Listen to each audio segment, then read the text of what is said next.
Olá pessoal, dando aí continuidade à nossa disciplina, falaremos sobre o complexo teníase e cisticercose. Tanto a teníase quanto a cisticercose são doenças parasitárias de grande relevância médica e veterinária, causada por agentes em diferentes estágios evolutivos, a saber, quando me refiro à teníase, eu estou remetendo à infecção pelo euminto na fase adulta, chamada tênia. Já em relação à cisticercose, a doença ela está relacionada com a infecção da fase larval do euminto adulto, denominada cisticerco.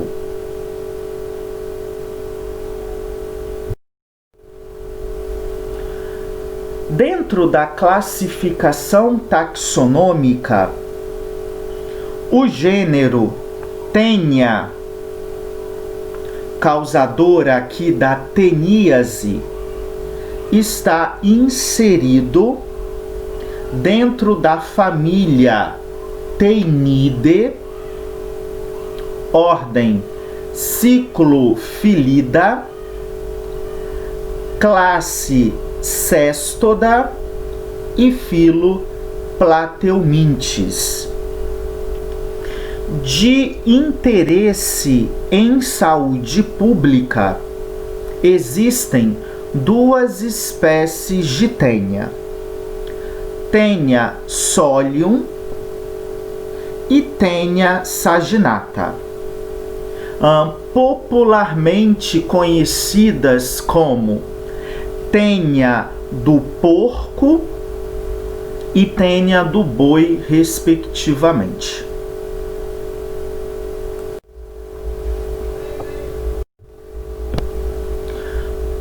Bom, em relação à espécie Taenia solium, morfologicamente, esta espécie caracterizará por apresentar um escólix ou escólice guarnecido por 4 ventosas, bem como a presença de um rostelo terminal, armado por 2 fileiras de ganchos em formato de lâmina de foice.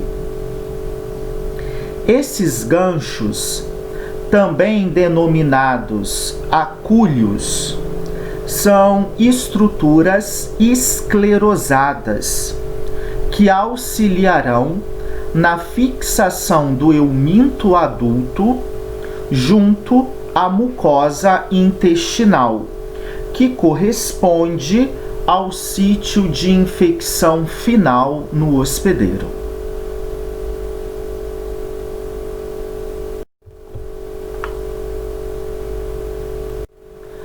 Abaixo do escólix segue o colo, denominado aqui como região de crescimento parasitário. É através do colo que verifica a formação e o alongamento do estróbilo, que por sua vez é constituído por mais de 900 proglotes. Estas proglotes serão classificadas quanto ao grau de amadurecimento dos órgãos genitais. Em proglotes imaturas, proglotes maduras e proglotes grávidas. As proglotes grávidas sempre localizarão ao final do estróbilo, que por um processo denominado apólise irão desprender de forma individual ou em conjuntos do estróbilo, alcançando então o meio ambiente juntamente com as dejeções do hospedeiro. Esta imagem então ilustra proglotes maduras de tênia, onde é possível observar órgãos genitais femininos e masculinos completamente desenvolvidos. Bom, aqui então nós temos representado a glândula vitelária, um tecido acinar especializado na secreção de vitelo, substrato energético que garantirá o desenvolvimento embrionário. Abaixo, a presença de um ovário bilobado, tecido também de natureza glandular, que será responsável pela ovogênese, a produção de oócitos. Aqui a presença de um corno uterino ainda atrofiado e em destaque disperso na proglote a presença de vários testículos, que são essas estruturas esféricas dispersas.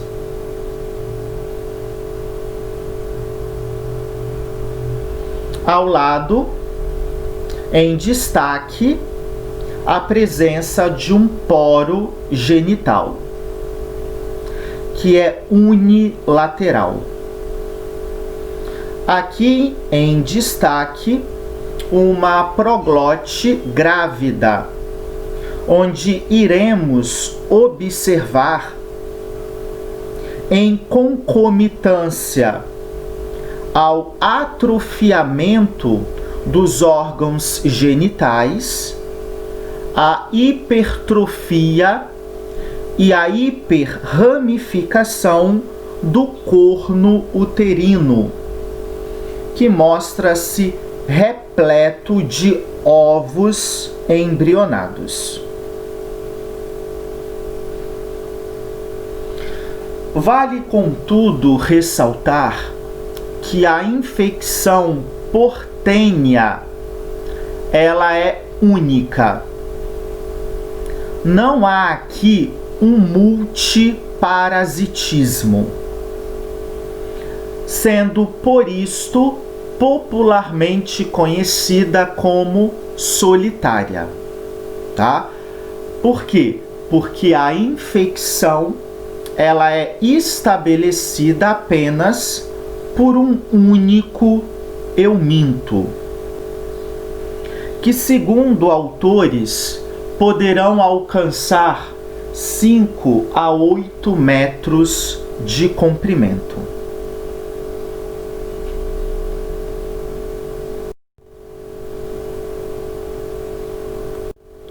Em relação aos aspectos biológicos, tênia é considerado um parasito heteroxeno obrigatório, demonstrando ao longo do seu ciclo de vida a participação sequencial e obrigatória de 2 hospedeiros. O hospedeiro definitivo, que será aqui representado exclusivamente pelo homem, e o hospedeiro intermediário, que no caso da espécie Taenia solium será o suíno e ocasionalmente o homem.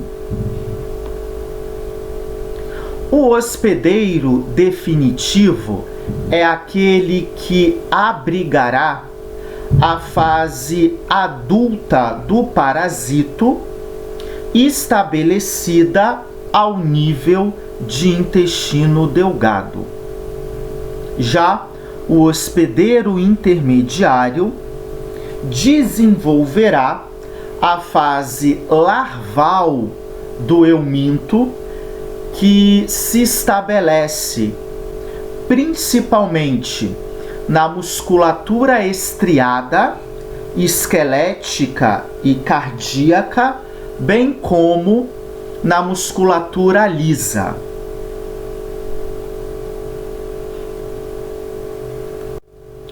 O ciclo de vida iniciará a partir de um hospedeiro definitivo parasitado, no qual eliminará para o meio ambiente, através das fezes, proglotes grávidas do parasito.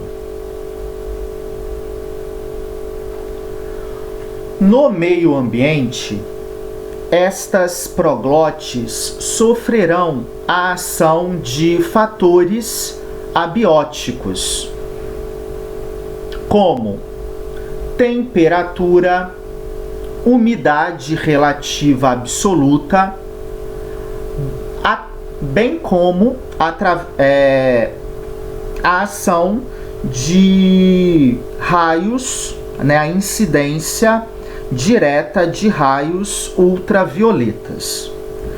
Isso contribuirá para a dissecação dessas proglotes, favorecendo a sua desintegração, corroborando então para a liberação de milhares de ovos para o meio ambiente, oportunizando aqui a contaminação de matrizes ambientais, como solos e água. Estes ovos já embrionados apresentam no seu interior um embrião completamente desenvolvido, denominado oncosfera ou embrião hexacantor.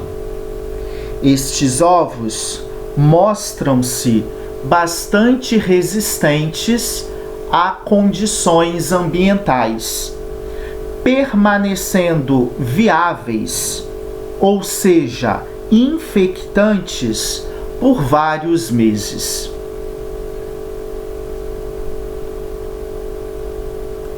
Segundo autores, dependendo das condições climáticas, a longevidade desses ovos no meio poderá alcançar 12 meses.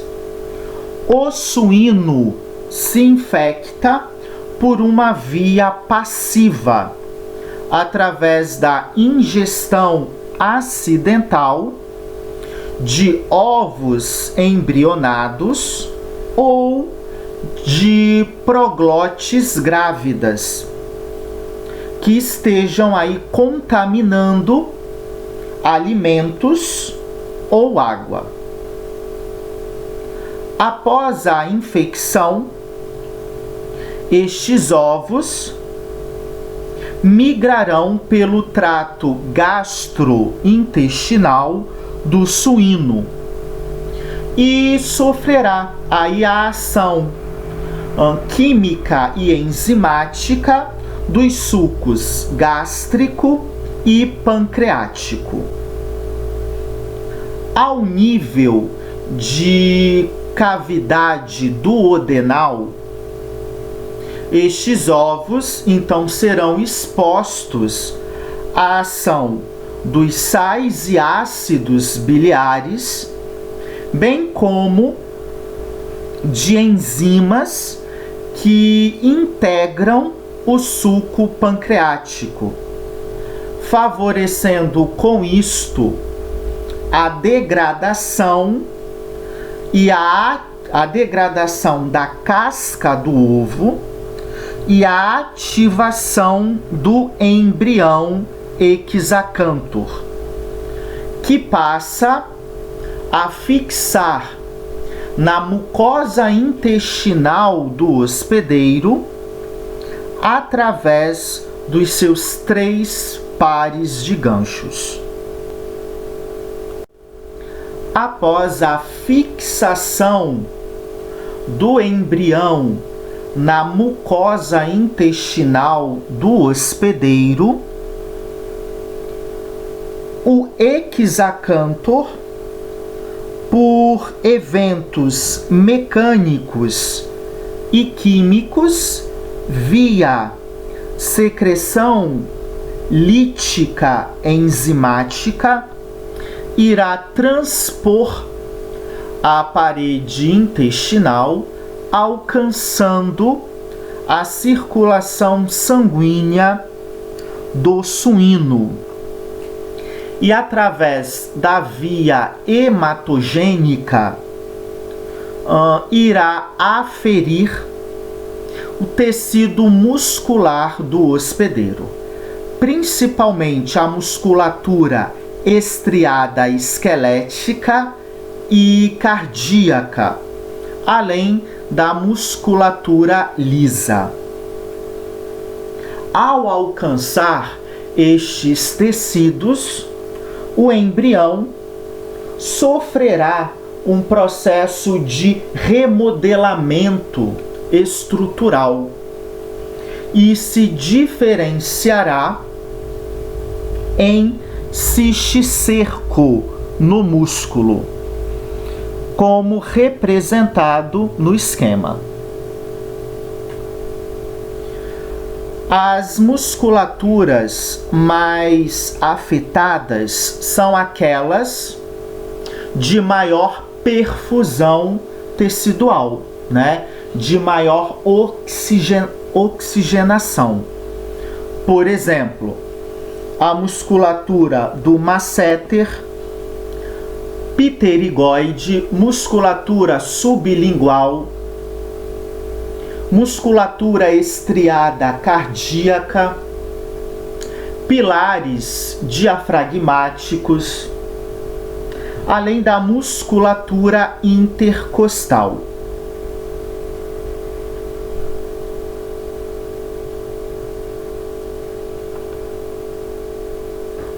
A viabilidade da larva cisticerco na musculatura é em torno de 6 a 9 meses.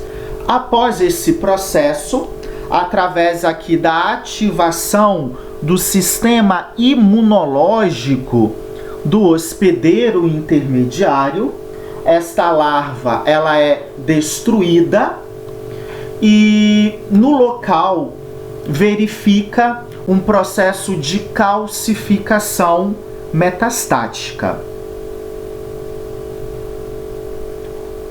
O homem hospedeiro definitivo se infecta ao ingerir uma carne mal cozida ou crua de um suíno parasitado, contendo a larva cisticerco. Após a ingestão acidental da larva, esta, então, mediante ao peristaltismo, migrará pelo trato gastrointestinal do hospedeiro e sofrerá a ação química e enzimática de sucos gástrico e pancreático. No duodeno, que é a primeira porção do intestino delgado do hospedeiro, estas larvas, então, serão expostas à ação química da bile, bem como de enzimas que integram o suco pancreático. Esta combinação contribuirá para a ativação da larva, favorecendo a evaginação do escólex, possibilitando a fixação desta na mucosa do intestino do hospedeiro. Após a fixação mecânica da larva, inicia a etapa de prolongamento estrobilar, que então contribuirá para o desenvolvimento e formação do euminto adulto no intestino delgado do homem.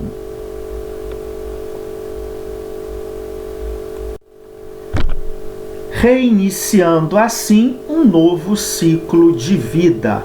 Vale, contudo, ressaltar que o período pré-patente de desenvolvimento parasitário no hospedeiro definitivo é em torno de 3 meses. Como visto em aula passada, período pré-patente é caracterizado desde o momento da infecção até a detecção de estruturas parasitárias, nesse caso aqui, representadas por proglotes grávidas nas fezes.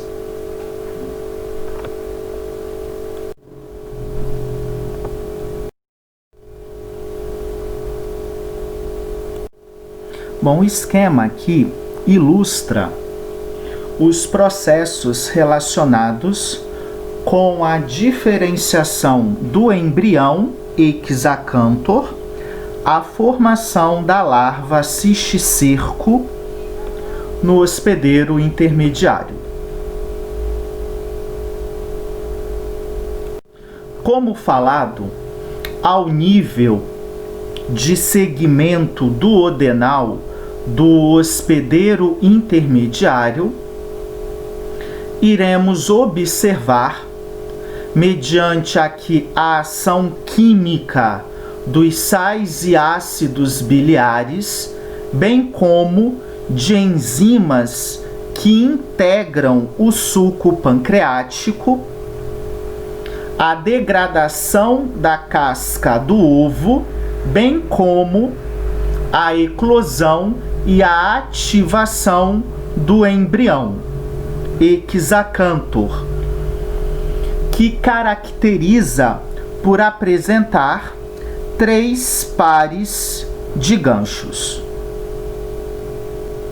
A presença desses ganchos favorecerá a fixação mecânica do embrião junto à mucosa intestinal do hospedeiro.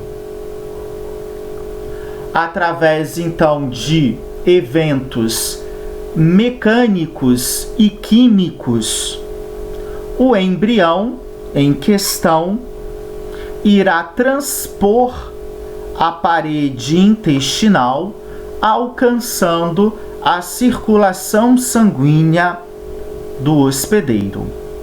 E através da via hematogênica alcançará tecidos musculares, diferenciando na larva cisticerco, que para a espécie Taenia solium é intitulada como cisticercus celulose.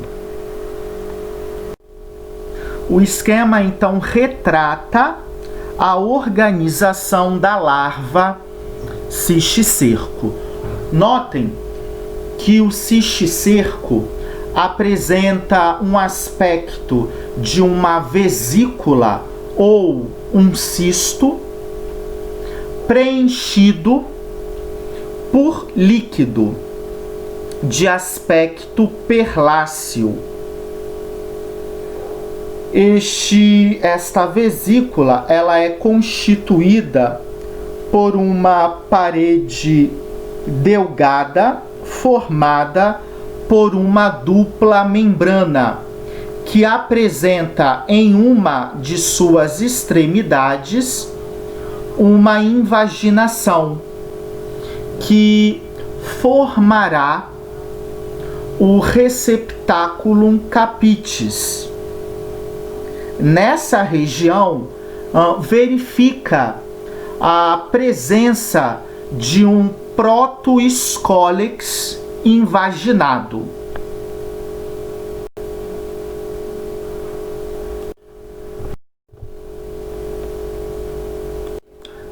Além da importância em saúde pública, a cisticercose demonstra uma relevância econômica, uma vez que implicará na condenação parcial ou total de carcaças suínas infectadas. Bom, então aqui nós temos um exemplo de larvas cisticercos sendo removidas de uma musculatura estriada de uma carcaça suína parasitada.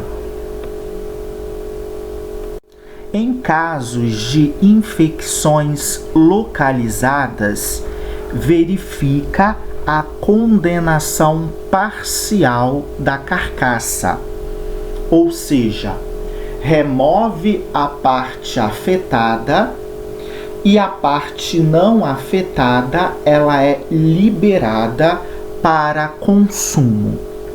Já em casos de infecções generalizadas, verifica como critério de julgamento a condenação total da carcaça.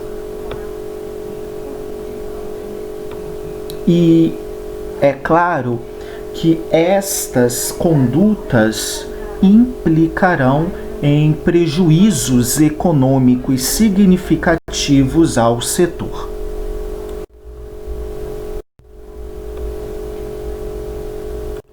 A imagem em destaque representa a organização do cisticercus celulose. Notem que trata-se aqui de uma vesícula constituída por uma parede delgada formada por uma dupla membrana que apresenta em uma de suas extremidades uma invaginação na qual abriga um escólex invaginado.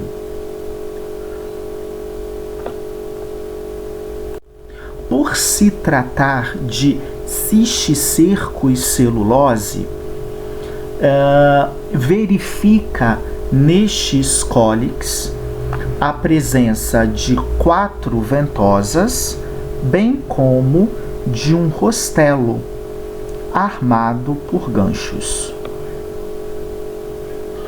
Bom, a localização de predileção é, sem dúvida, musculatura estriada, esquelética e cardíaca, bem como musculatura lisa. E a viabilidade da larva é em torno de 6 a 9 meses no tecido. Após esse processo, com a ativação da resposta imunológica do hospedeiro, instaura na região um processo inflamatório que culminará com a morte e calcificação da larva.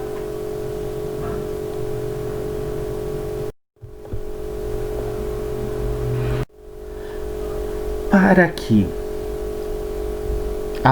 haja o estabelecimento da cisticercose e da teníase em uma dada região, é imprescindível a causa necessária, representada aqui pelo agente etiológico, no caso, a espécie do parasito em questão.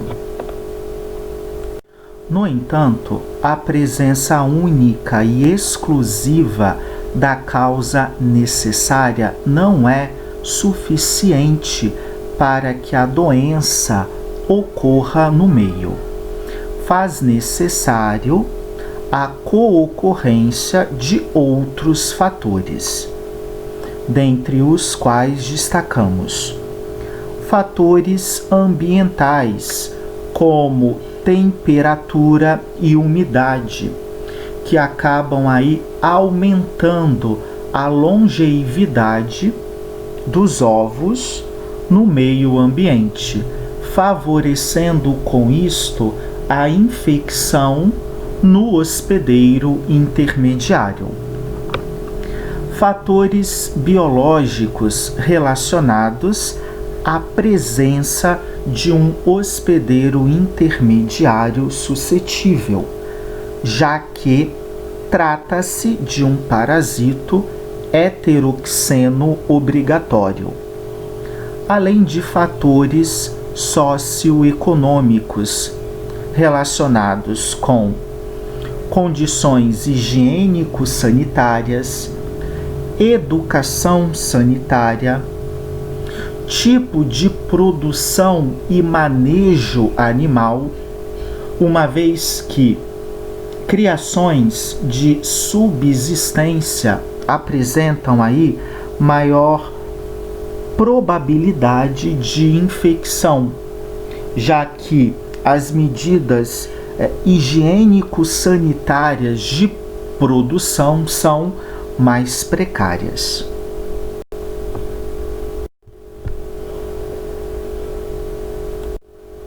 Uma outra espécie de tênia de importância médica é Taenia saginata. Morfologicamente muito semelhante à Taenia solium, com uma única particularidade, é que o escólix de Taenia saginata é desprovida do rostro ou rostelo subterminal.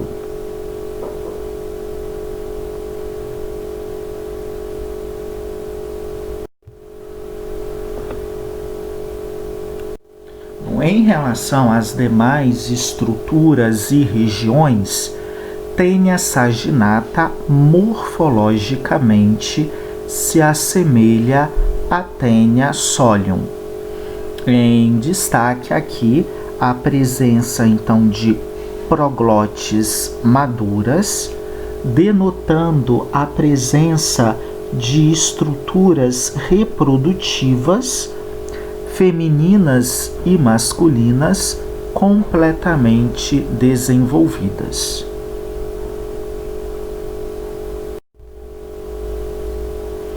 Aqui então a presença de proglotes grávidas, também semelhantes às de Taenia solium, tá?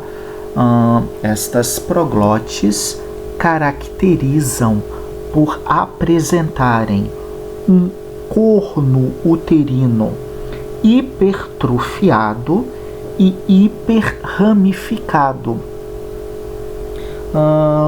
repleto de ovos embrionados.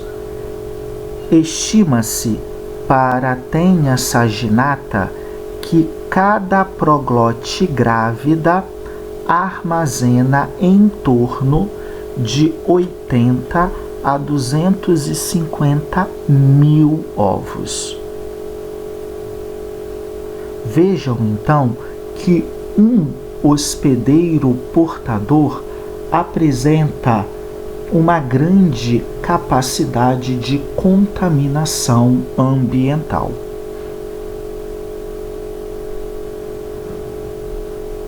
Isto contribuirá para a disseminação do parasito no meio, favorecendo com isto a infecção em um hospedeiro intermediário suscetível, que no caso de Taenia saginata é representada por bovinos apenas. O cisticercus de Taenia saginata denomina Cisticercus bovis. E embora tal denominação não apresente relevância taxonômica, é utilizada para diferenciar o cisticerco de Taenia solium. Como observado em Taenia solium, o cisticerco de Taenia saginata estabelecerá ao nível de tecido muscular, tanto estriado quanto liso de bovinos, denotando com isto relevância econômica, uma vez que a infecção em carcaças de bovinos repercutirá na sua condenação, sendo ela parcial em casos de infecções localizadas ou total em casos de infecções disseminadas.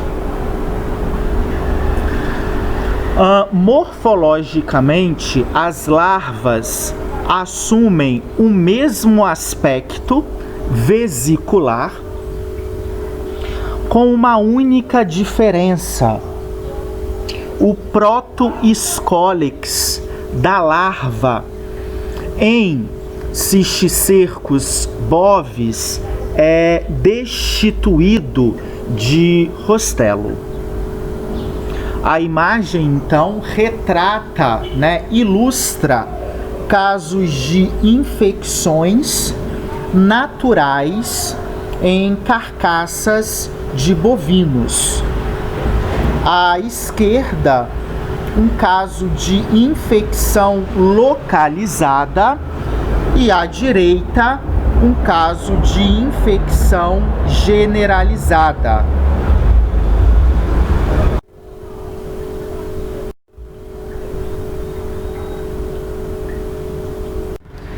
Em relação aos aspectos biológicos, as informações apresentadas para Taenia solium serão replicadas para Taenia saginata, com algumas pouquíssimas peculiaridades.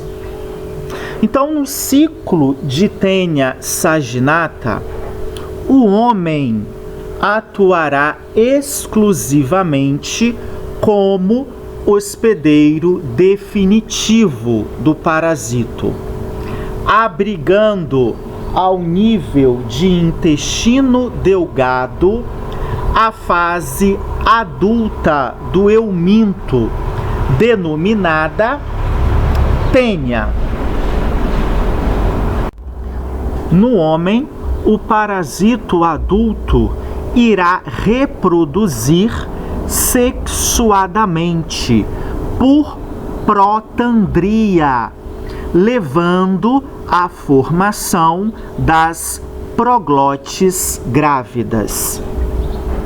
Vale, contudo, ressaltar que, em tênia, a reprodução sexuada se fará entre proglotes, por um processo chamado protandria.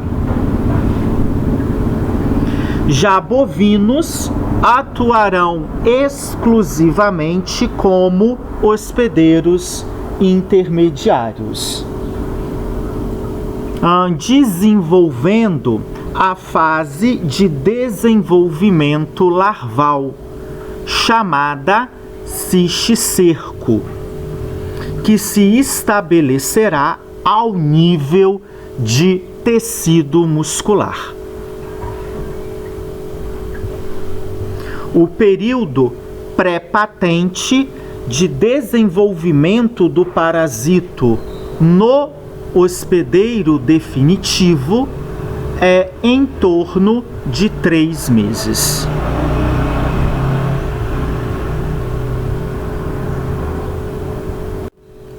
A teníase, doença parasitária causada pelo estabelecimento do parasito adulto no hospedeiro, ocorrerá quando este ingerir carne bovina parasitada, crua ou mal cozida, contendo a larva cisticerco.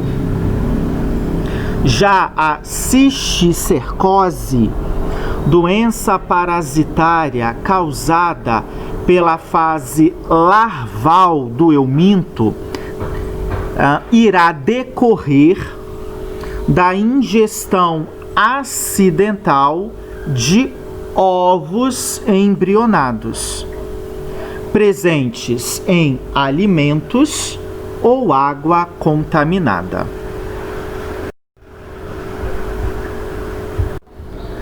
O diagnóstico da teníase, estabelecido então a partir de um hospedeiro definitivo parasitário, se dará por métodos de diagnóstico diretos, como a execução de técnicas coproparasitológicas ou exames parasitológicos de fezes. Por se tratar de ovos pesados, a técnica ou as técnicas recomendadas apresentam aqui como princípio a sedimentação dos ovos. Sendo assim, recomenda-se a técnica de Hoffmann ou técnica de sedimentação natural. Temos ainda o método de Ueno ou ainda a técnica das 4 tamizes. Esses exames apresentam como fundamento a recuperação dos ovos em meio à massa fecal. Uma outra alternativa em diagnóstico é o método da fita adesiva, cujo objetivo é a recuperação e a visualização microscópica dos ovos recuperados da região perineal do hospedeiro portador. Quando parasitado, o hospedeiro definitivo eliminará para o meio ambiente proglotes grávidas do parasito. Estas proglotes, ao romper o esfíncter anal, poderão lisar. E ao lisar, irão liberar para a região perineal ovos que ali irão aderir. Então, a técnica da fita adesiva consiste em recuperar estes ovos da região perineal para visualização microscópica, ou a visualização de proglotes nas fezes ou em roupas íntimas. Os ovos de tênia, como vistos, são bastante característicos, assumindo aspecto circular, esférico, portando casca espessa, constituída por 3 membranas. A membrana interna, a membrana intermediária e a membrana externa, sendo a membrana externa portando estrias transversais. No interior dos ovos, observa-se a presença de um embrião com ganchos, um total de 6 ganchos.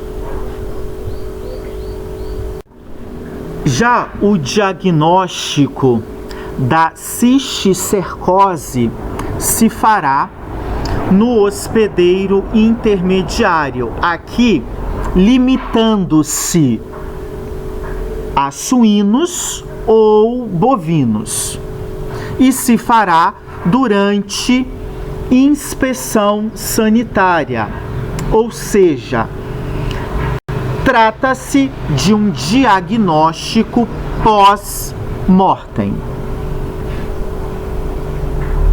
durante a linha de abate.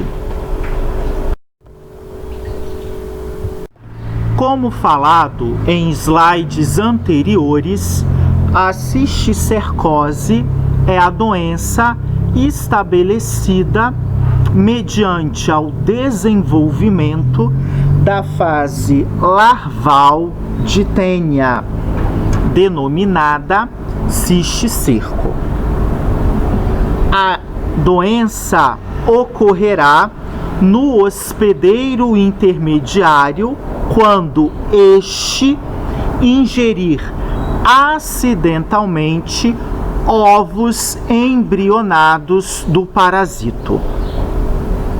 Nesse caso, o homem poderá atuar como hospedeiro intermediário de Taenia solium, desenvolvendo, portanto, a cisticercose humana. No homem, a larva irá apresentar predileção em estabelecer ao nível de tecido subcutâneo, sistema nervoso central, ocasionando aqui a neurocisticercose, e ao nível de globo ocular, levando casos de oftalmocisticercose. Lembrando que Taenia saginata não apresenta potencial em desenvolver cisticercose humana, apenas Taenia solium.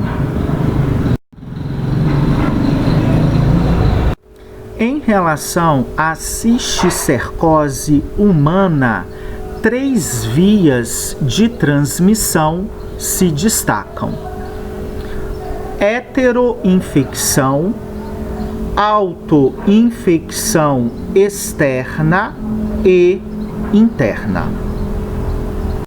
Destas 3 vias, a heteroinfecção apresenta maior importância epidemiológica, por ser aquela que ocorre com maior predominância. A heteroinfecção se fará mediante a ingestão de ovos embrionados presentes em alimentos contaminados, principalmente alimentos ingeridos crus, como hortaliças e frutas, além de água contaminada. Autoinfecção externa, quando o próprio portador da teníase acaba ingerindo acidentalmente ovos por ele eliminados. Claro que alguns fatores são predisponentes, como, por exemplo, as péssimas condições de higiene pessoal e a falta de educação em saúde. Bastante comum entre crianças e pacientes com distúrbios mentais. E a autoinfecção interna, bastante rara, por se tratar aqui de uma condição patológica relacionada a movimentos antiperistálticos. Assim, as proglotes grávidas formadas, ao invés de serem eliminadas para o meio ambiente, migram em direção ao duodeno, sofrendo aqui a ação química dos sais e ácidos biliares, bem como do suco pancreático, culminando com a liberação e ativação do embrião hexacanthor, oportunizando o desenvolvimento da cisticercose.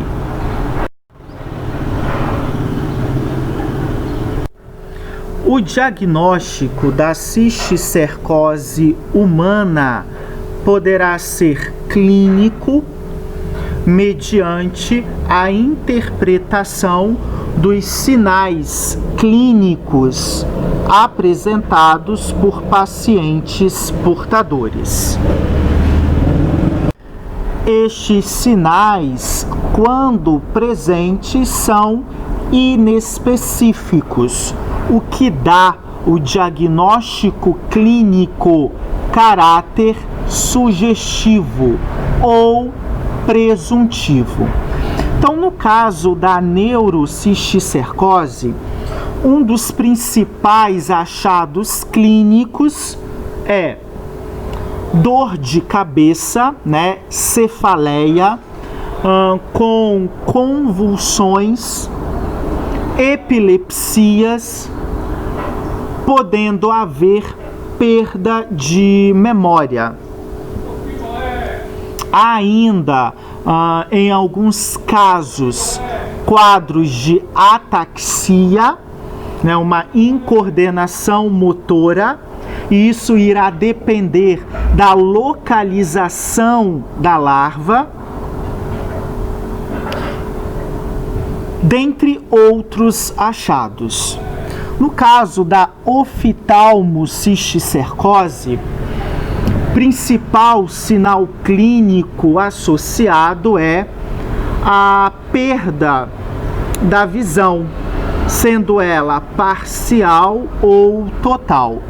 Mas são achados clínicos inespecíficos que poderão decorrer de outras causas etiológicas. Daí a relevância do diagnóstico laboratorial, que apresentará caráter conclusivo. Dentre os diagnósticos laboratoriais empregados para cisticercose humana destacam-se os exames por imagem, raio-x, tomografia computadorizada, ressonância magnética e a própria ultrassonografia, que terão como objetivo visualizar a localização do cisticerco no tecido alvo. Ao lado, nós temos uma imagem de tomografia computadorizada ilustrando a presença da larva cisticerco no telencéfalo de um portador humano. Temos ainda como alternativa de diagnóstico laboratorial os métodos sorológicos, que visam aqui titular ao nível de plasma sanguíneo anticorpos reativos e específicos anti-cisticerco. Dentre as técnicas sorológicas, destacam-se fixação por complemento, o método imunoenzimático de ELISA e a técnica de hemaglutinação indireta.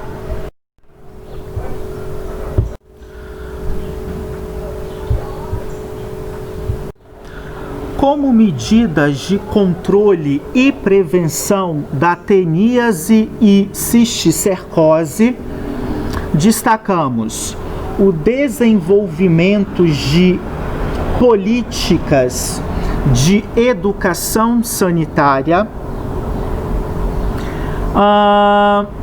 que visam aqui a melhorias em saneamento básico, a adoção de medidas de inspeção sanitária que garanta segurança e inocuidade alimentar ao consumidor, não comercializar nem consumir carne suína e bovina não inspecionada, bem como carnes suínas e bovinas cruas ou mal cozidas,